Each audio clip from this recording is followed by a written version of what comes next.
Pie. Pie. Pie. Okay, we got to get pie. All right. Oh my God, more pie. More pie. All right, so I'm going to put this on pause. I noticed that in California, people are trained to say Illinois, and I don't know why. It's not the name of the state. And not very many noisy people came out of the state. So. No, we're quiet people for the most part. A bourbon and pie, a bourbon and pie. We're gonna sit down and have bourbon and pie. We talk about life, talking about your pie.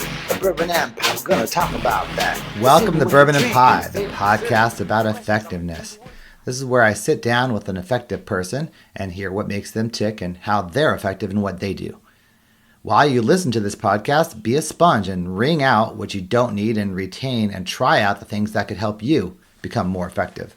And while you're doing so, share those out on Twitter or Instagram, and they're both the same call signs, which is at Bourbon and Pie. A little bit about me is I've spent most of my career in high tech in the San Francisco Bay Area, and I've worked with branding, packaging, marketing, and product people. And when I was program managing, basically, or in all of these roles really, I've worked with people at all levels and all functions. And what I found intriguing is while working with these individuals, I found that the most effective ones took their role to a deeper level, and they constantly found better ways to be impactful. And basically, they're essentially highly effective. And I've been intrigued about this, and I'm writing a book on it. And these interviews are part of my research, so I thought to share them out with you. If you have an interest in enhancing your effectiveness, or you'd like to see about helping your team become more effective, then go to bourbonandpie.com/missionpossible and select the questionnaire that best suits your needs. When your answers come in, and if they align to something I think that I could help with, then I'll reach out to you and find some time for us to talk. This podcast was recorded in May of 2019 in The Galley, which is my kitchen, in San Jose, California. And I'm talking to Crystal Shafiabady, a program director for a nonprofit organization who provides human and social services to residents in Santa Clara County. I like this story because of her diverse cultural background and how she places high value on travel to enhance her management skills. And as you'll see, she also pushes her team to do the same. And she makes sure that they're cross-trained so they can cover each other when they take the time off. As you'll hear, listening and understanding are two key mindsets, among others, that have helped her grow and become a manager. And becoming a manager started at a very young age for her. You have Angel's Envy bourbon. I do. Yeah. And then for me, I have a Douglas. Okay, what am I drinking? I'll tell you what I'm drinking. Oh, I have a Douglas and Todd bourbon whiskey. That's what I'm drinking. Okay. And Crystal, I had to pick out Crystal's dish. Now, all of our dishes from Kelly Boom Boom, my wife, have pictures of dogs or some kind of images on them.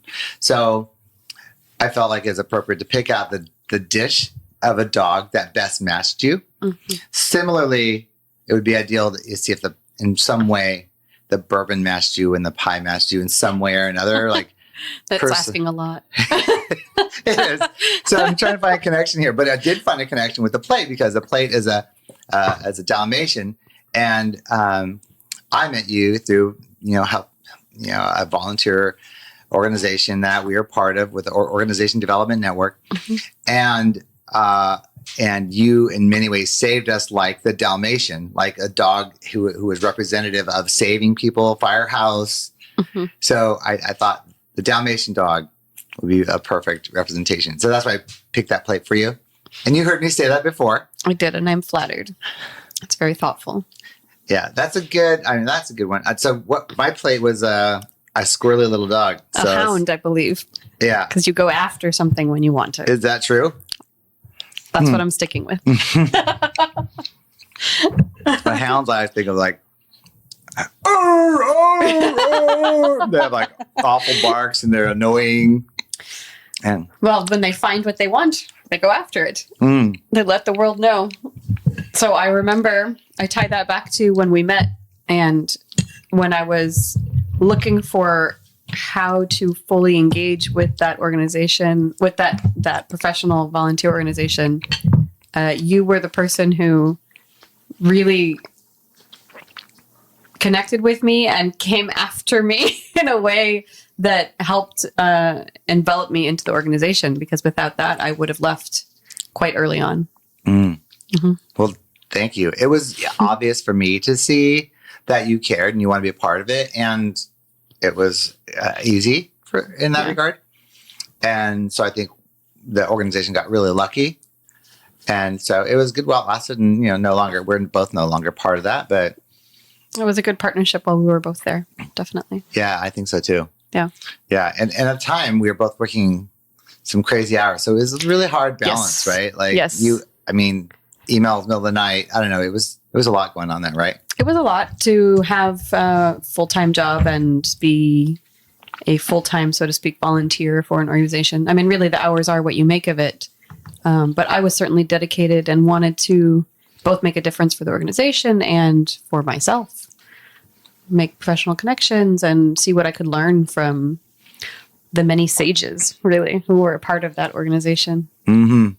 So this podcast is about people who are able to kick butt at what they do. They're people in management and are in whole different areas of, from construction, police force, education, high tech. And so just, give folks a little bit about, about your journey and where you came from, really, and kind of what your upbringing was like. Okay.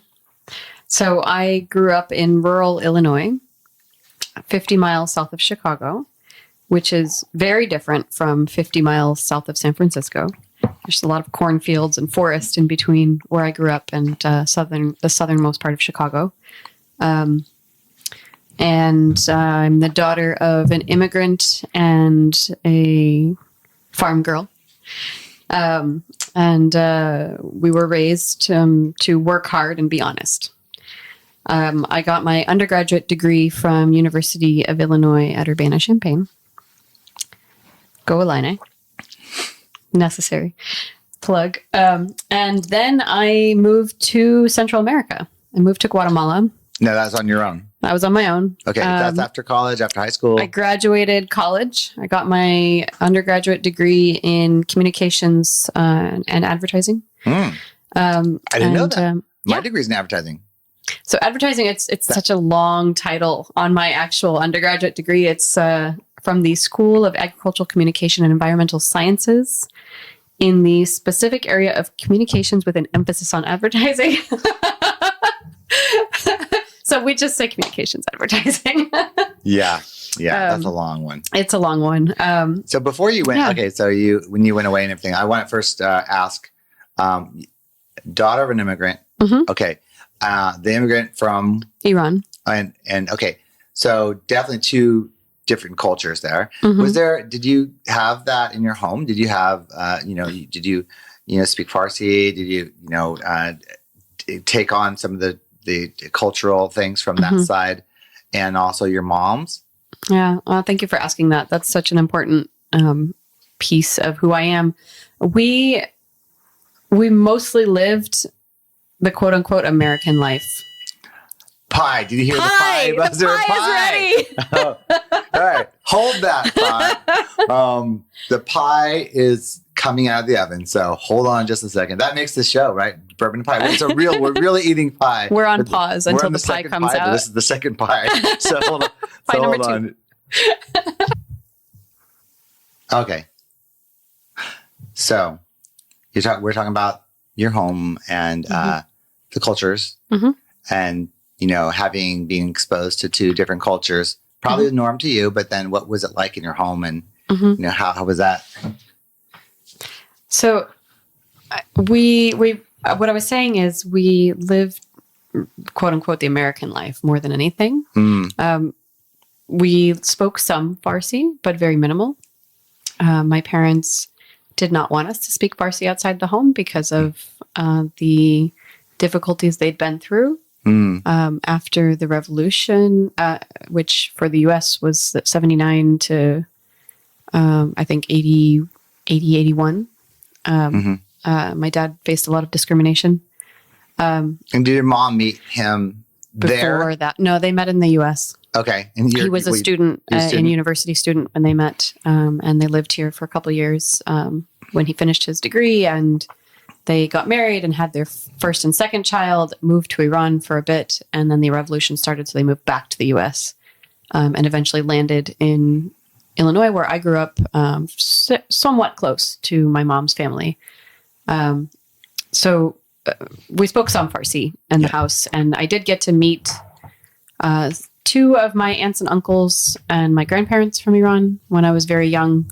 But culturally, we really stayed on the American side, so to speak. So, that was visiting my grandparents on their farm every 2 weeks, playing with the cows and the chickens and learning how to milk a cow and pick up the eggs and watch the pigs. Yeah. And all of my cousins and uncles and aunts lived near my grandparents. So they were also all living on farms for the most part. So were you one of those kind of kids that you had to wake up early and work in the morning? No, we were not on a farm. So we were one of the sort of two families that were different in my mom's family. My mom was the one girl with 5 brothers. Okay. So all of her brothers, all but one, all had farms near my grandparents. So we would visit them and would sort of play farm, so to speak, on the weekends. Right. Yeah. And you didn't have to, not obligated, you would just wake up and it'd be kind of a fun thing. Yes, it was a fun thing. Right. And in the summers, we would stay a week or 2 with my grandparents on the farm and help out. But it was fun. Yeah. It was always fun. Yeah.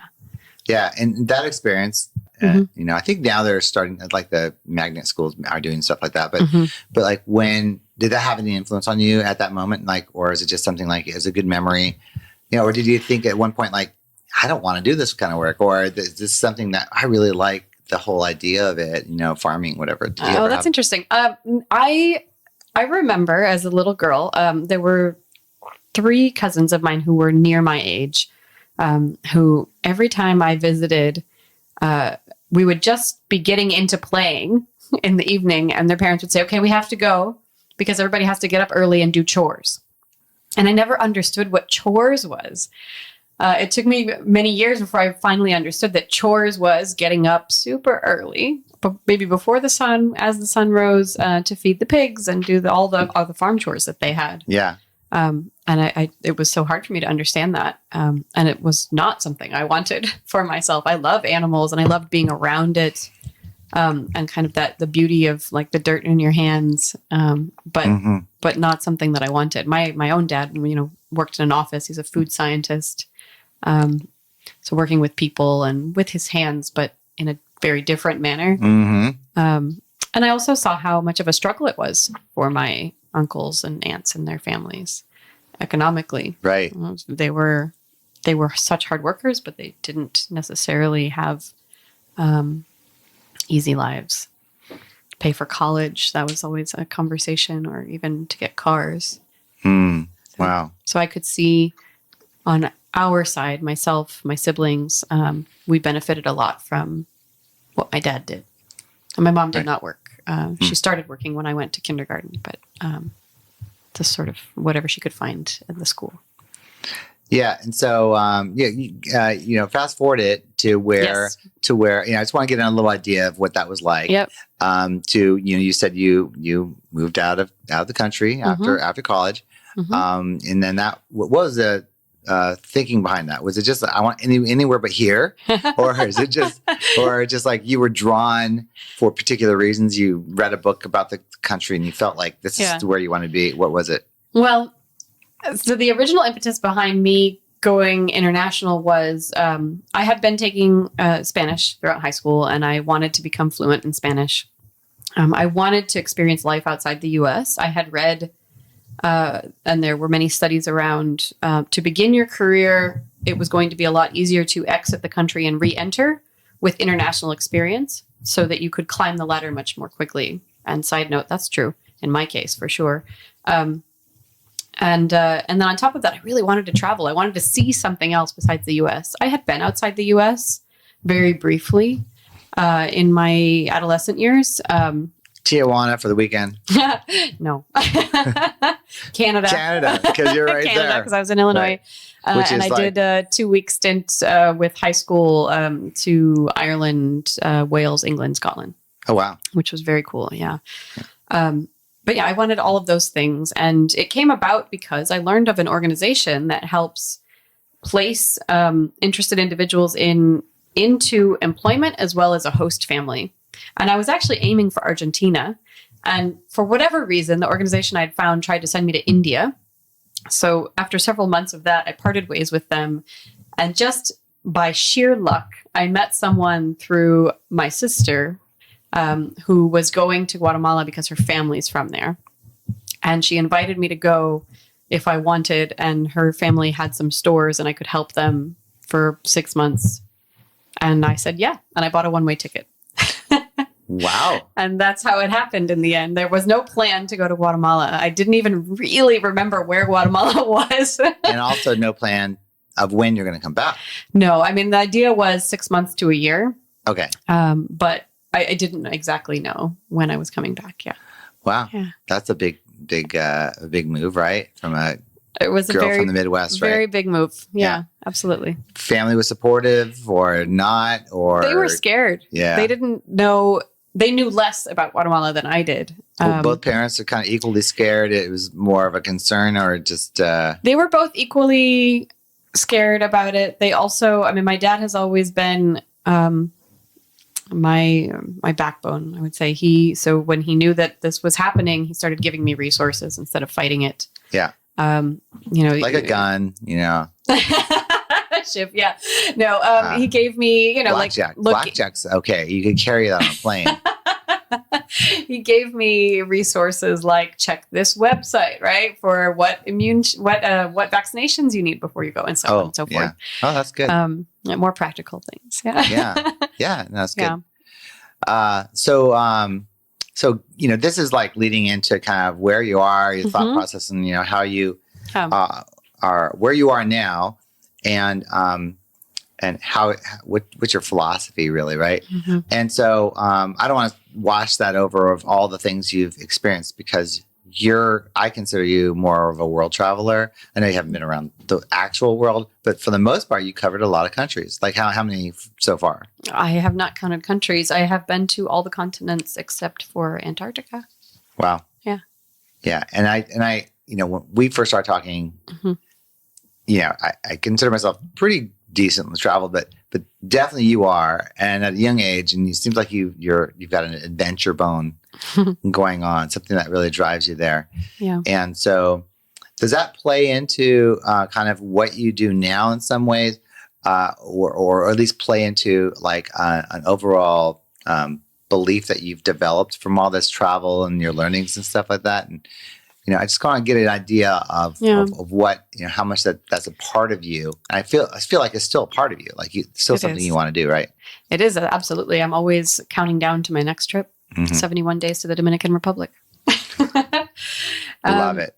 I think that's a big question. For the baseball and cigars? Is that why is it? For the bachata. Oh, bachata, yeah. The dance, the music. Yeah. Well, dancing is a huge part of you too. I mean, that's like, I'd say, for me knowing you the past year, it's a definitive piece of my life at this point. Absolutely. Yeah. I think it's such a big question. And I got to say to the people listening in that your huge smile when you say that word, bachata, and definitely something you love to do. Like, sounds like a big love of yours. Absolutely. It's something that makes me happy. And anybody who's ever been or will go to the Dominican Republic will hear that music everywhere they go, and it's so beautiful. So when it comes to travel and what it brings to my life currently, I think the biggest way that I bring it into my current position is I constantly encourage my team to take vacation, whether it's travel or not. Take vacation. It's important. Yes, we have criteria and parameters that they have to follow when asking, but I tell them to ask for it. Plan it. We always are going to have work. We're always going to be busy. If you don't plan that time, you're not going to have it. And we are very fortunate that we do get a good amount of paid time off at my organization. So, which is excessive, much more than what's normal. European 4 weeks. What is it? Above, more than that. It's more than 4. Yeah. Wow. Yeah. That's really liberal.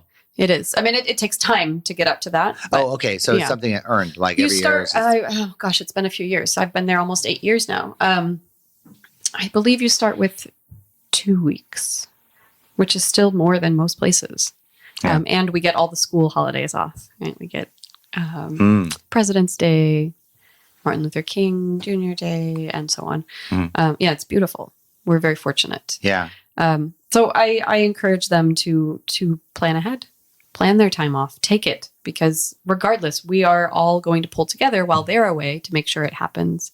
And that's been a focus of mine too, to make sure that we are cross-trained so that you can take a break. You shouldn't have to think that everything is just going to fall to pieces because you're not here and it's going to cause you more stress. So that's interesting. So that's something a lot of management doesn't always think about is cross-training. Really? Yeah. When I have been working with teams where side-by-side coding and where you're sitting next to somebody and you're learning what they're learning. So there's a nice binary learning process happening one-on-one. Really hard to do and set up. And when it's been done, it's worked really good. But it's something that companies don't think about. And it's only in the times where someone has to leave an emergency or someone has to, bereavement or something like that, where then they realize it's something that's really needed. So you're thinking of that in terms of like people just need to take the time off, not worry about it, but then make sure they're cross-trained. So that thinking, it's obviously top of mind because you have to have things covered. So that, I guess that means that you would have to allow for that before they leave for a training time or the handoff time and all that stuff, which I guess could take a lot of time, right? Not necessarily. So, and originally this cross-training came into play for me in my current position specifically because when I came into the position, there was nothing documented. And as there is when there's new leadership, there was turnover, there's churn, and knowledge was lost. And I would say more than knowledge was processes, just simply keeping the work going. Yeah. Because since I've been there, I'm very proud to say that the rate at which and the quality of work that my team does has improved exponentially. And so really it was just sort of the day to day really kind of came to a grinding halt when I lost folks. So, my intention first was let's document the basics of what we do. So when somebody new comes in, we can hand them this very basic manual and say, please just do this to get started. And then we can build it from there. And since then we have built a full-on orientation and training program, onboarding as well. And we have manuals for everything so that we can say, consult the manual before you ask the question. And that has allowed us to then say, okay, now that we know we can always do the work, the basic, now we can get better at the work that we're doing. And now we can also take vacations and breathe. So it's been a long process. How long did it take you to get enough material? Yeah. That's a great question. It has been a continuous improvement process. That is a big piece of how I work. So you create something small within the time and the energy that you have, and you put it to the test, right? And that's maybe somebody new coming in or somebody new taking the role on. Right. A big piece of us cross-training is simply going, hey, person B, I created this manual. Please, with your fresh eyes, just run through it. Track changes. Just mark it up, right? What did we miss? What can we do better? What makes it easier for you to do this without asking any questions? And so on and so forth. And it gets passed on to each person. So that's interesting. And that would be just a part of their job. Like part of your, like, in other words, it's not in addition to, it's integrated for what they, what they do, right? Yep. So 4 people able to do the same things. Some may do it faster. Some may do it with more ease, but everybody can do it. Yeah, that's interesting. Yeah, because you really lose a lot, and the work in progress is probably it's a constant, right? Because as things have to evolve and change, and like you're saying, trying things. and you get to the point where some of that documentation might be a little stale, or it might have to be definitely some of it becomes obsolete. Right. Yeah. Right. It sounds like it's a payoff, right? I mean, if you were to start your own organization, is this a model that you would take with you, or do you feel like you kind of started something that is a little tough to maintain, or something that might just be taking a different approach? Yeah, I think one thing I wish were easier, and I hope will be easier in the future with the systems that we currently have at where I'm working now, is how to create a wiki, right? Some sort of knowledge base where everyone can go. What I've done is created a knowledge base, a knowledge bank, we call it, within just my team. Many others could benefit from it. You mean but we other don't have industries? Other programs within the same organization, just my peers and their staff, they could benefit from it as well. And we would benefit from their input and usage of it. But we don't have a wiki. Is it? You're an in-company wiki. Mm-hmm. Yeah, it's like basically something that everybody... A knowledge bank that everybody could pull from. Yeah. Mm-hmm. Lessons learned, archived projects that have been completed or discontinued, but there's some sort of documentation. So what we've created is something that works for us, but it's just our small group. Whereas there should be systems in place that allow you to share across the organization. And I'm certain that these exist. We don't currently have the technological infrastructure to support it. But I know if I were to do this again, I would look at it in that sense. How can I build it from the beginning so that it's easily shareable across all programs, departments, teams? Yeah, so that's a nice tool to have. And I do find that sometimes, like, when documentation's involved and it's not even being used, that there's a frustration with it, because sometimes the ask is that there needs to be documentation, and in other companies it's mandatory. You do have to have it, and it's still surprising the amount of times that it's really not even used, or it's not updated. And you might look at some documentation that might be a couple of years old from some piece of code you're working on or something. Yeah. So definitely something that seems like it's really paid off for you. Getting back to, sort of your approach to things. This is like a good method you do. You have an awareness about, balance, about life, given your own life, and you're putting it on your team as well. What are some underlying, I would say, beliefs or philosophies or your approaches, that you think about every day? That's something you want to instill in your team, that your team it shares. It's just a foundational belief or a philosophy. Do you have anything like that? Sure, I have a lot. There's actually a small note that I keep on my keyboard or near my keyboard at work, and I put this on there years ago. At this point, it's really instilled in me. But at the time when I found it, which was maybe about 6 years ago, it really hit home. And it was be tough on standards, but soft on people. Because I definitely found myself in my early career finding it hard to not be tough on people. And when I heard it that way, it made so much sense to me that, of course, it's not the person, it's the work. And we are not our work. So what we need to do is help them understand the standards and work towards those. And another philosophy who one of my greatest mentors taught me was seek to understand always. Any situation, no matter how frustrated or upset you might be with someone, if you approach them with this mentality of seeking to understand, you'll gain their buy-in and you'll gain their partnership in finding a solution, or at least working towards something together rather than pure resistance. I really like that.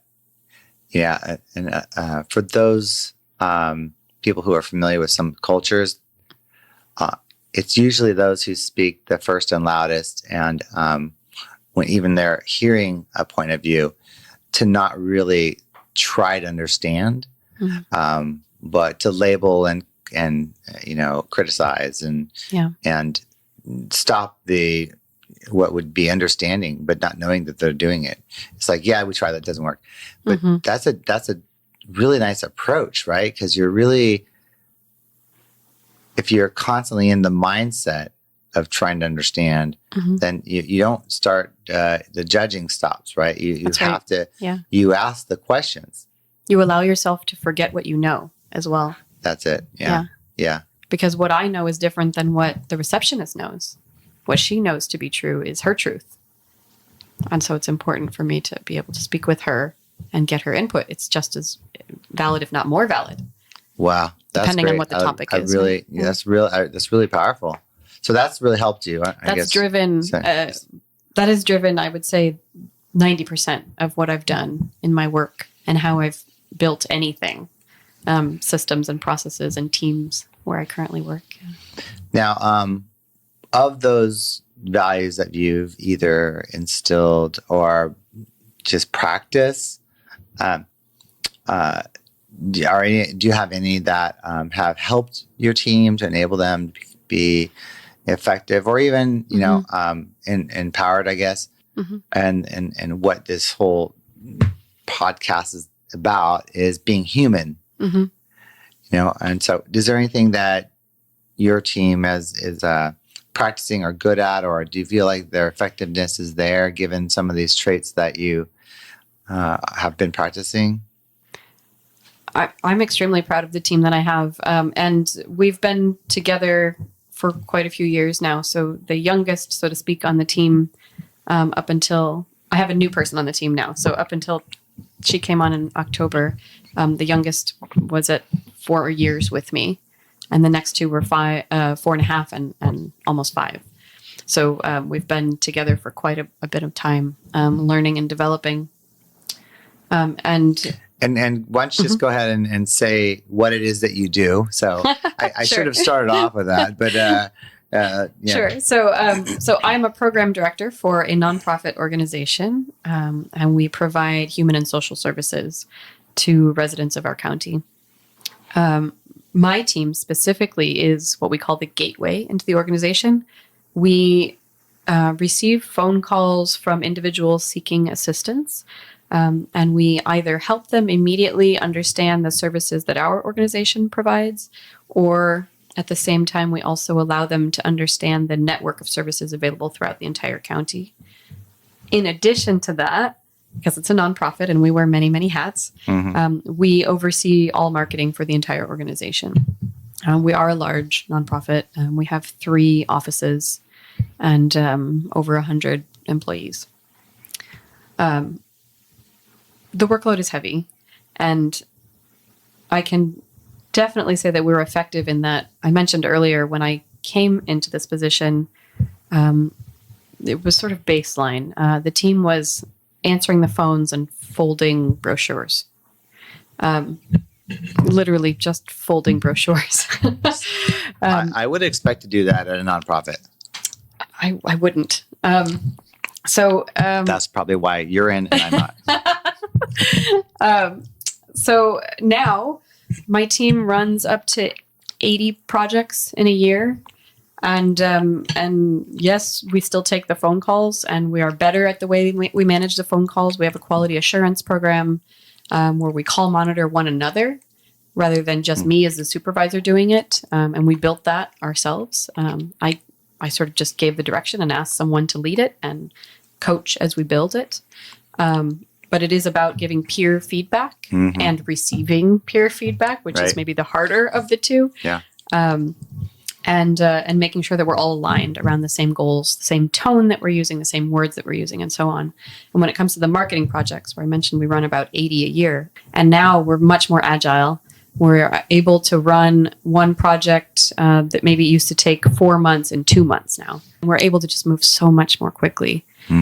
So in all aspects, the team owns it. I think to go back to a bigger piece of your question, what traits maybe do I help them to build? We talk a lot about leadership expectations and pillars, and that's accountability and courage, managing your own talent when it comes to both of those. as well as when you say that managing your own talent. What do you mean by that? Do you mean by managing the growth of your own skill sets needed? Is that what you mean? That's a good way to look at it. It is. I sort of said it backwards. I suppose you could say managing talent, and that comes to accountability, accepting, and being open about what you could do better next time. And we phrase it like that. It's not about what went wrong. Yeah. It's about, lesson learned. This next time I have this same scenario, I'm going to do this instead. Right. And sharing that, because we all learn from one another's mistakes. Right. And I do that as their leader as well. I try to do that as frequently as it happens. When something comes up, I will say, "Oh, I'm so sorry about that. I missed that. Next time I'm going to do this." Yeah. And they speak to each other in the same way as well. And it's really a pleasure to see. Yeah. That's psychological safety, what we call it, right? Where people feel like it's, and also learning by your mistakes. And that's a nice thing to have, where people feel like it's okay to fail.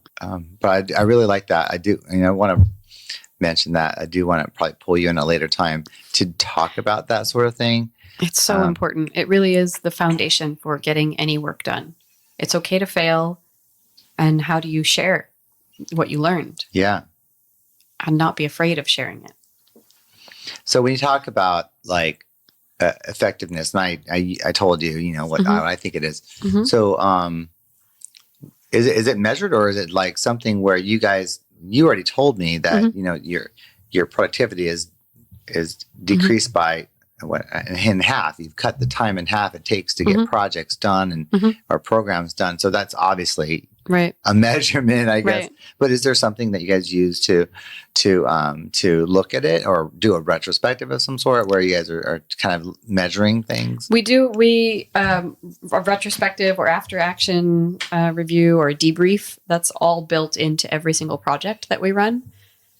So there's in progress debriefs, right? Where you're asking how is it going, and you can course correct as you go through, and you still document it. We use a project management software where we document immediately, both within the deliverable, as well as we look at overall project management of the entire project, what could be done differently, and celebrate the wins. So we always have wins, opportunities, and lessons learned. Took a long time to distinguish lessons learned from opportunities. A lesson learned is something that you have learned it. Now you know what to do. Whereas an opportunity is something we could do next time. Keep it in mind. Perhaps it's a concept, or perhaps it's we just missed the ball on that. We can't do it now. It's past that mark, but let's log it for next time. So it's just little things like that really make a big difference. Yeah. But I think the important piece of that is distinguishing the technical specifications of wins, opportunities, lessons learned versus project management, right? How is my communication as the project manager? What else do you need from me? Was it really great the way that I did it? Should others maybe think about adopting those things, and so on? Yeah. So there's a lot of, from what you've learned in this job, are there any things that you've learned in previous jobs that you brought into this one? Or, we talked about from your travels and some of the things you brought in terms of balance, but are there anything that that is a value that you've taken with you along the way to kind of build into the way you manage now? Absolutely. I was a manager at a very young age. And actually this idea about owning your failure and sharing it is something that I learned very early on in my career. I actually learned that in Guatemala when I was working for a producer and exporter of handicrafts. What's a handicraft? Handicraft? Handicraft. Handicrafts. Okay. Know what that is? Yes. Maybe I said it with an accent. Handicraft. That's what I thought you said. It's not you. It's me. Believe me. All right. It's you and the bourbon. I learned it there. You finished. And I haven't. Oh. I'm letting it get watered down. Yeah. Well. Cheers. Cheers. I learned that early on, and I think something I know I struggled with early in my career was pride. my own pride around doing a great job, doing the best I could, always appearing to be perfect in my work. Right. And I don't know why, but that was definitely a driver for me. Can I ask you, did the pride come from either your father's or mother's side, or was it just who you are, or just like you had a vision of vision of yourself of how you needed to be, and then you wanted to be a certain way, and what was it you think? I think it's innate. I think it was me. I know that my parents always helped me be better at whatever I wanted to do. And they certainly pushed me a little bit, but I was always a straight A student, and it sort of came easily to me, and doing really well was something that made me happy throughout my childhood and adolescence, whether it was in sports or music or school. But being great at what I was doing and sort of being perfect, I think, again, I was so young when I moved to Guatemala and started my career that it was do or die. I had no money and I had no fallback plan. So I wanted it to be absolutely perfect so that I could continue with the job, potentially make more money, which was not very much money, and continue to learn and be greater all the time. But what I didn't understand at that time was that I had to fail in order to get better. I remember even a very specific instance where I was running the newsletter for that organization. And the owner, let me see, I sent the content. I had sent him the articles that I'd written, and he came back with all kinds of markups. And I was not prepared for that. And to me today, I laugh at it. And I say, well, of course you should be. Nothing is ever written the first time. Yes. It's a first draft for a reason. But maybe it was because we hadn't talked about it and I didn't have any sort of expectations other than this is done. And he sent it back without saying, I'm going to review it, or, send it to me and I'll review and send you back what I think. But I got it back and it was just bleeding, right? With red markup. And I was so hurt and I was so angry. Yeah. And I laugh at it now. I just can't even imagine. But I was very tied up in having it be perfectly done the first time around.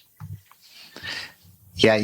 I have a story similar, and it's where out of college, one of my best friends who ended up being my best man, and he sheep shagger is what I call him, because that's what they call people from Wales, but his family's from Wales. And so he was at this electronics rep. They represented electronics components and all this stuff.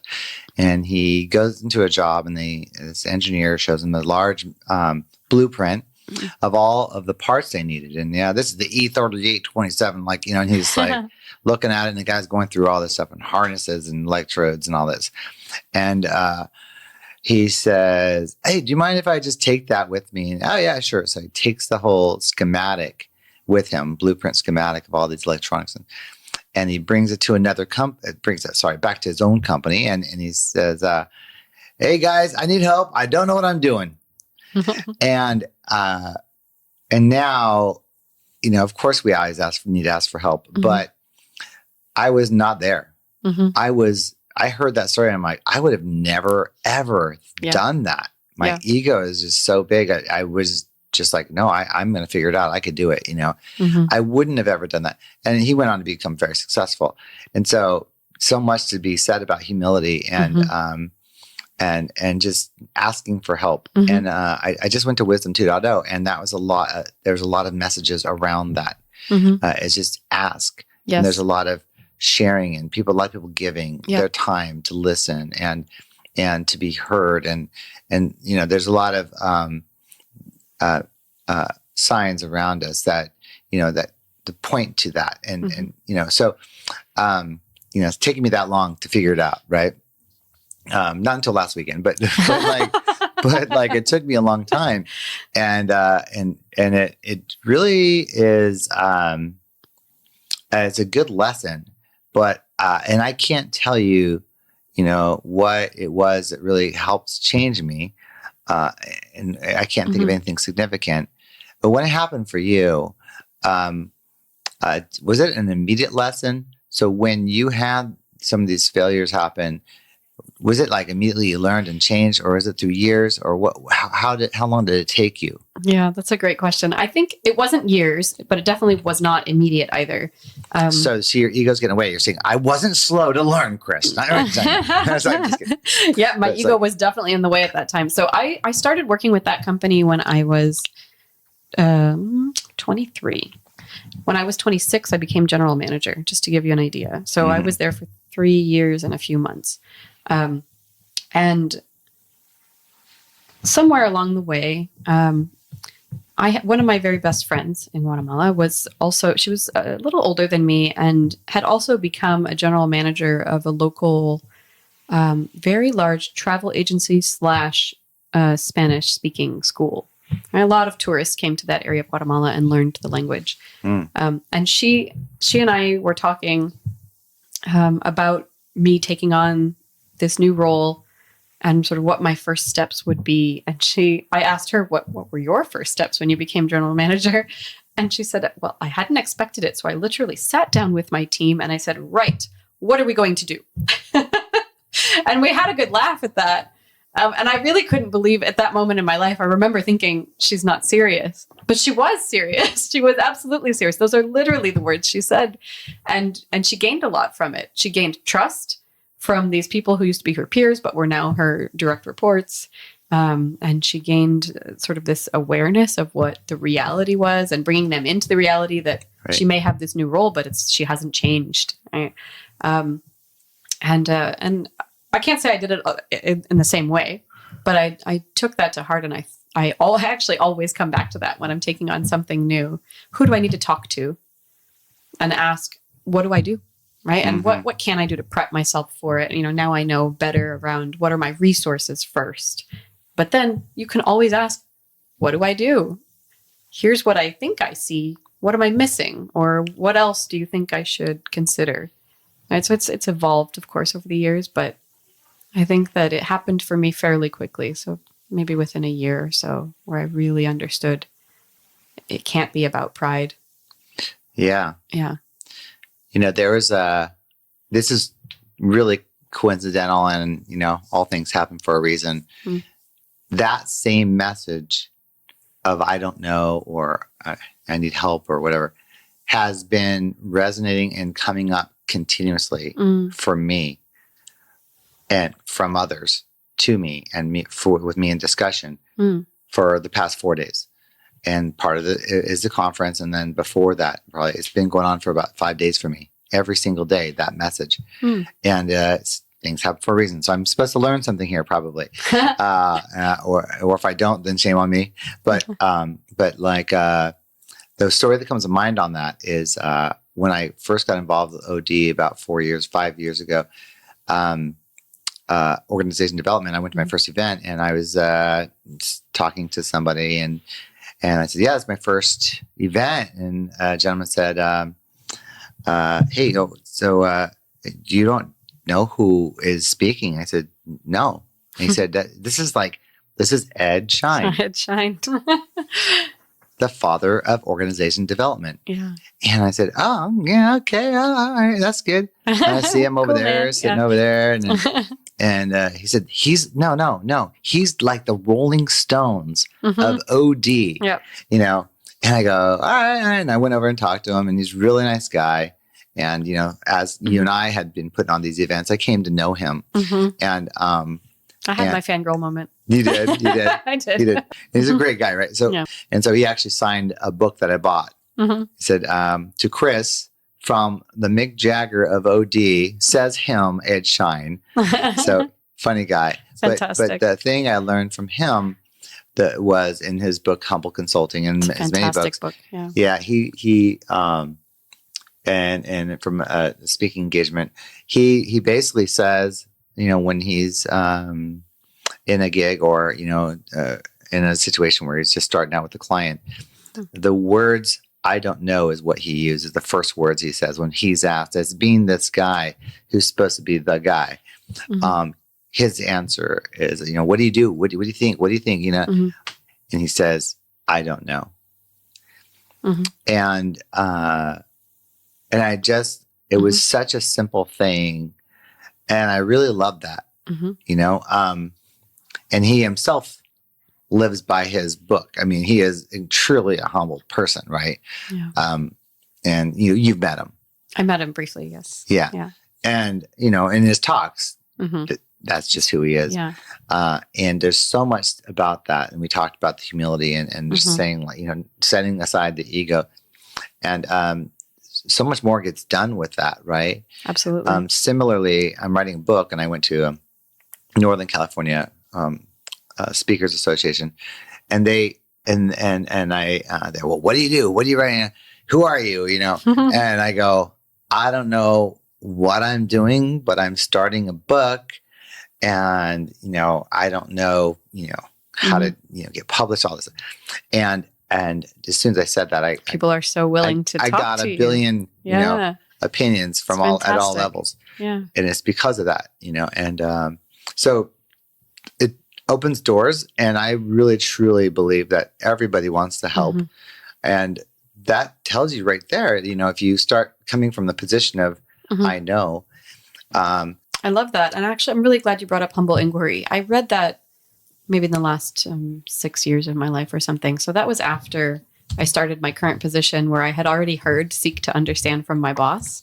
And when I read humble inquiry, it brought it all home. I had already been practicing it a little bit, and humble inquiry really solidified my understanding and deepened it. And yeah, Ed Schein is a master. The Mick Jagger. The Mick Jagger. For sure. The Mick Jagger of OD. Yeah. What's the acronym for that? MJOD. So MJOOD? OOD. In acronyms, do they always have the name of a specific with the date? Prepositions, do they have a letter for those? Oh yeah. What did you say? Majode? Isn't that a type of date, the fruit? Oh yeah. A Majode date. Yeah. Does sound like a derogatory comment. You're such a Majode. That's not what I said. Don't twist my words. I do want to get to the question that I really like. I'm going to be asking everybody. I really like this question for myself and for others. Is what advice would you give to a younger version of yourself? That is actually a heavy question, I think. I think we covered some of it. Don't be afraid to be wrong and make mistakes. Let go of your ego. Although I think to my younger self, I might have to really explain what letting go of my ego would mean. I don't think I really grasped what that meant, right? That pride that I talked about earlier, that's the ego, purely ego-driven. Now, when I reflect, I understand why a little more. So don't be afraid to be wrong, make mistakes. Know that you can fix it, resolve it when it happens. Be bold. Don't have too much pride to say you're sorry, even if you don't mean it. You don't have to mean it. Sometimes saying you're sorry will help bring somebody else to the table. And then let it go. I have definitely spent a lot of time ruminating on things that don't matter in the end. Yeah. That I could have just been bold and said something and then resolved it later if I said something wrong, or if I didn't say what I needed to say. I can go back and say it in a better way later. So letting it go is big. And then I think something that I also have learned more recently in my career, also from Ed Schein, is really personalize yourself at work. And that doesn't mean that you have to share all of yourself, but share some of yourself, some of your personal life, because that's ultimately who we are, right? I said it earlier, we are not our work. We're humans. And unless we connect on a human level that has nothing to do with the work that you're doing, it's much harder to maintain any relationship and to build that psychological safety that you brought up earlier. That's very crucial. And that's definitely been something that I've experimented with how to do it best at the office, both in small teams as well as one-on-one, formally and informally as well. Yeah, I really like that. And that kind of when you've learned a lot, you know, and I like that, you know, you've taken a lot of these things and put it into play. You know, I think sometimes, you know, a lot of people don't, and it's so easy to latch onto a saying or phrase or a mindset that you might have read about.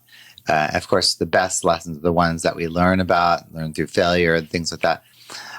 When you do talk about sharing a little bit more of yourself, personal side, what does it look like? Like give me an idea of a dialogue either, and when is it appropriate to do that?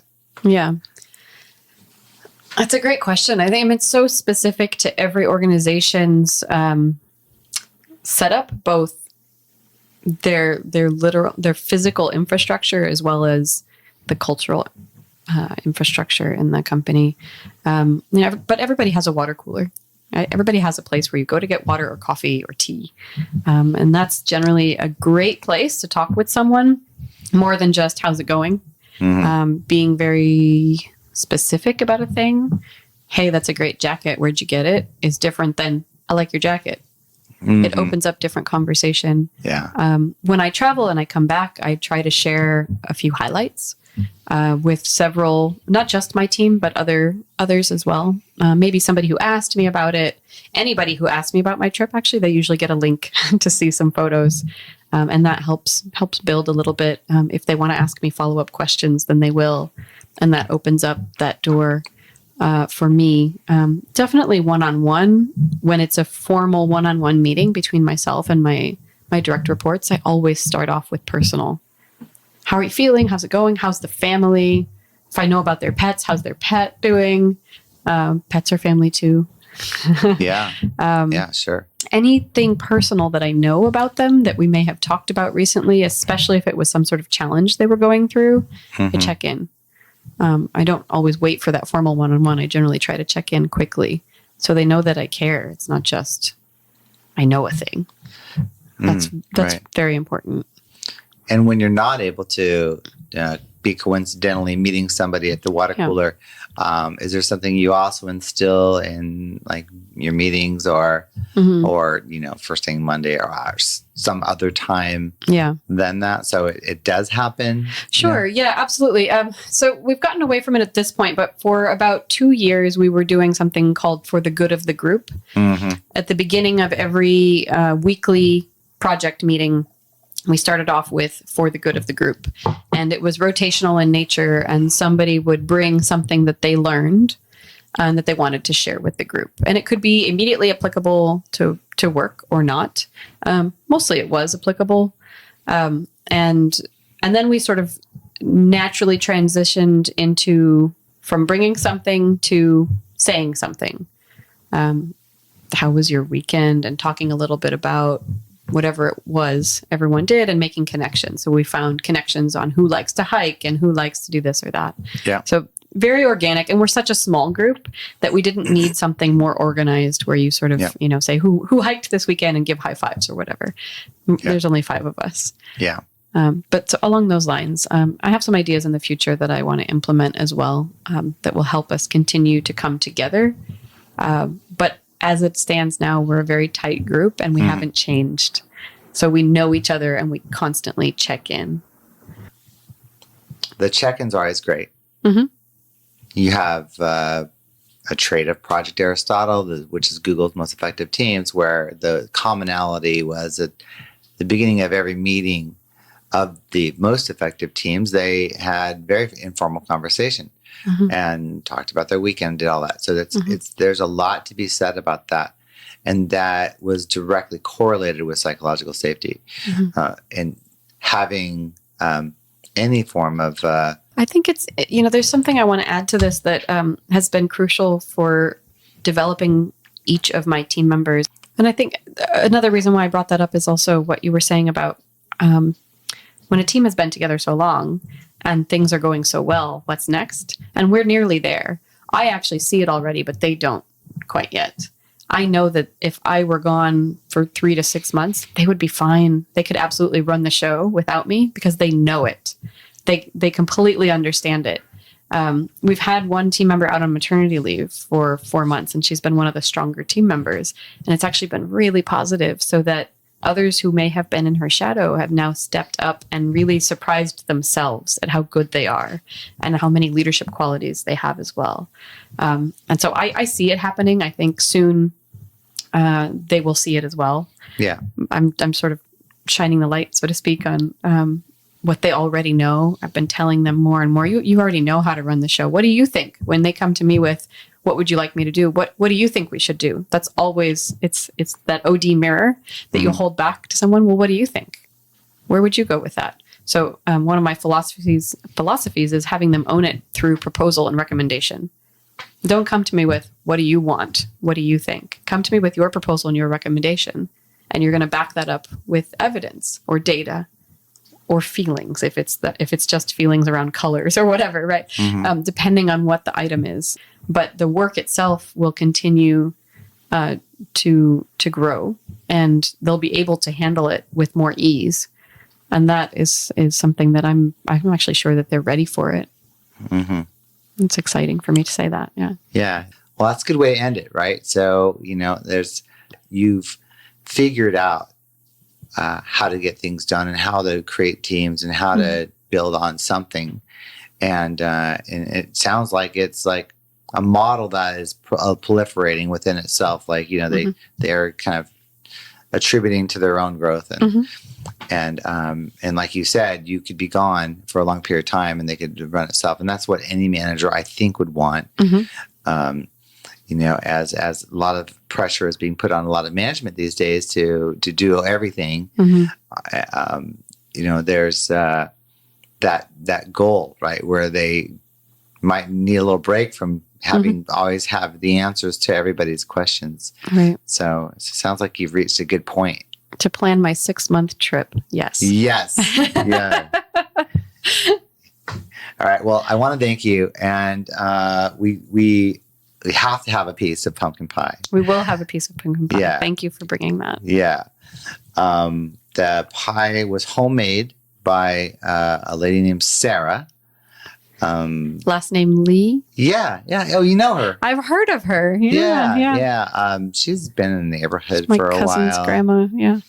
Yeah. That's like, so we got to eat it. But no, I want to thank you for your time and what you're able to share. And as a friend, which we do our own bourbon, at least, every 6 weeks or so. I don't know. I look forward to that too. So thanks again. And you can't do it. Cheers. Because you have to. Absolutely. Thank you. It's been an honor. Me. Yeah. So cheers. Cheers. All right. Thank you. Thank you. Crystal Shafiabady is a program director for a nonprofit who connects people in need to services available to them in the Santa Clara County. They're considered a large nonprofit with 3 offices and over 100 employees. Thanks so much for listening to the show this week. If you like this episode, share it out with a friend on Twitter or Instagram via @BourbonandPie, or go to Facebook and you should find us there. As always, we want to hear from you so we can make Bourbon and Pie even better. So email us with ideas and questions at 411@bourbonandpie.com. Our show is produced this week by Dr. Carl and Captain Mo, with mixing by FM Mixmaster. Theme song written by Brock Scaressi and compiled by FM Mixmaster. Thanks to Dr. Carl for audio mastering and editing. Yay, we got this one out faster. Our unsung hero this week is my wife, Boom Boom, for always being there to inspire me and also putting up with me. I could see a small window opening in the near distance. I'm Chris Escobar, saying that pie makes it happy and bourbon keeps it real. Be looking out for more Bourbon and Pie podcasts on Podbean or wherever you get your podcasts. I'm still working on getting them up on other platforms, so be patient with me. But meanwhile, you can find me on the website on bourbonandpie.com and connect to the podcast from there. Thank you. Do it on the fly. A bourbon and pie. A bourbon and pie. I'm gonna sit down and have bourbon and pie.